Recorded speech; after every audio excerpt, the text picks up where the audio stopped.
саламатсыздарбы? Мен атым Айнура Мамадалиева, мен Кыргыз-Түрк Манас университетинин туризм жана мейманкана иштетүүнүн жогорку мектебинин бүтүрүүчүсүмүн. Бүгүн бизде тоок этинен шорпо жасайбыз. Анын үчүн бизге тооктун эти, болгарский перец, помидор, пираз, савис, картошка, пияз, суу майы жана бабы, фасоль, өзгөчө бул.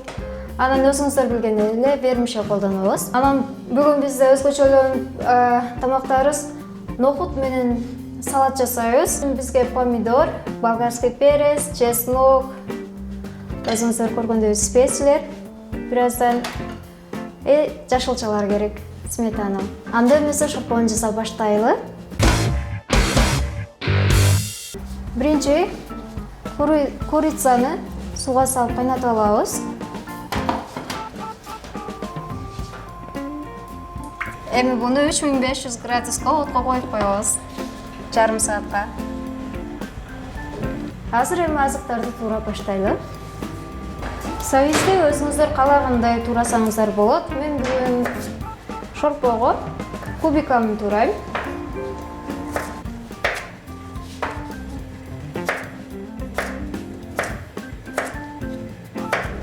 Картошканы болсо бираз савистен чоңураак кылып туурайбыз. Себеби эзилип кетпестиги үчүн. Перец болгарскийни негизи мен кызылын иштеткен жакшы көрөм. Жакшы түс берет шорпого. Бизде жашыл да кызыл да перец бар экен. Экөөнү тең кошобуз. Бирок сөзсүз турда кызыл перец кошуу деген нерсе жок. Үйүңүздөрдө жана колуңуздарда эмне продукт болсо ошол менен жасасаңыздар болот. Пиязды мүмкүн болушунча майда туурайбыз. Ал эми помидорду болсо бираз майдараак, өтө чоң деле эмес, өтө кичүү деле эмес. Кубикам туурасак болот. Каалагандай туурасаңыз болот.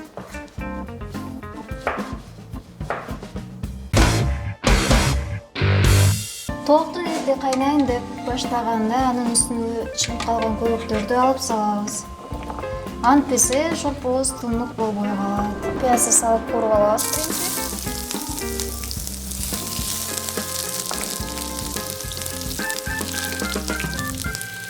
Андан кийин сависти салабыз.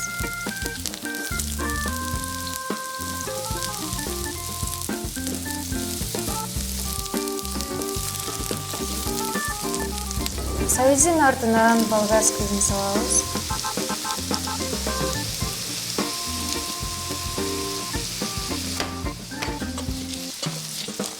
Тоок шорпосу уже жыттан баштады, олого листин жете келатат. Биздин шорпобуз уже бишип калды окшойт. Ага буну кошобуз. Зажарканы эми даяр болгон. Тоок эти бышты. Биздин шорпобуз кооз жана бирдей болуш үчүн тоок этин бөлүп алабыз. Кубиканы кылып баарын. Сиздер кааласаңыздар башын деле бөлсөңүздөр болот. Же кааласаңыздар ушул бойдон жесеңиздер деле болот. Как вам удобно. Тоок этин бөлгөндөн кийин кайра салабыз шорпого.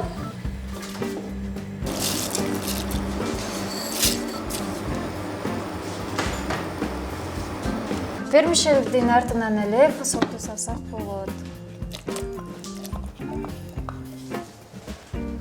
Фасолду биз кече бышырып алганбыз. Кече даярдап бышырып, бүгүн колдонуп жатабыз.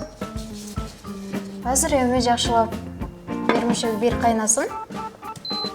Шорпобуздагы фасоль менен вермишель даяр болуп калды. Эми пожаркасын кошсок болот.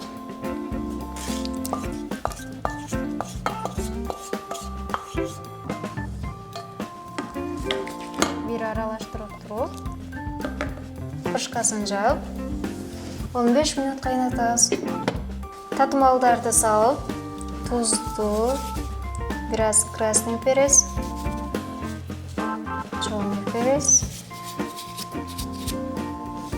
и бираз кургатылган чөптөрдөн салып,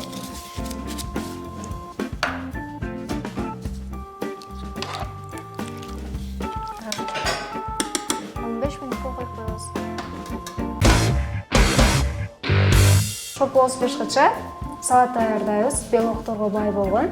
Ал үчүн бизге помидор, огурцу, перец, 1 зубчик чеснок, сметана, 200 граммдай нохут керек болот. Үйүңүздөрдө болгон жашылчаларды колдонсоңуздар болот. Помидорду кубиками кесебиз. Огурцуну да кубиками кесебиз.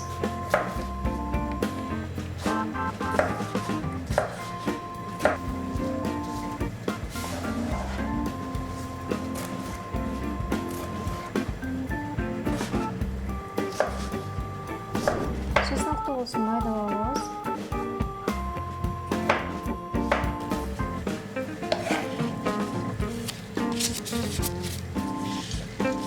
Салат жапырагын бираз чоң-чоң колдо үзсөк болот.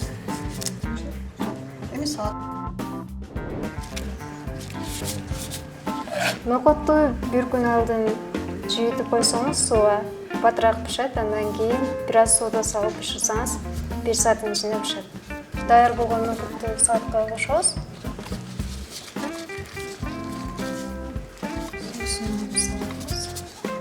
Даяр болгон астарын бүт баарын туура алгандан кийин табитиңизге жараша бираз туз, кара мурч, кааласаңыз бираз ачуу перец койсоңуз болот. 2 кашык сметана, айыл жебесинде каймак иштетсеңиз да болот. Аралаштырабыз бүт баарын.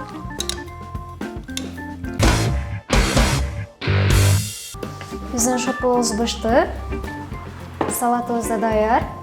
Даяр болгон шоппуну куйабыз.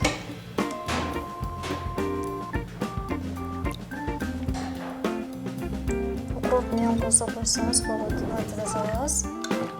Биздин салатыбыз белоктор аябай бай болду. Бүгүн сиздер менен биз өзгөчө тоок шоппусун жасадык. Ак фасол жана вермишель менен. Ал салатыбыз болсо өзгөчө белокторго бай болуп нохут менен жасалды. Тамагыңыздар даамдуу болсун, туура тамактаныңыздар.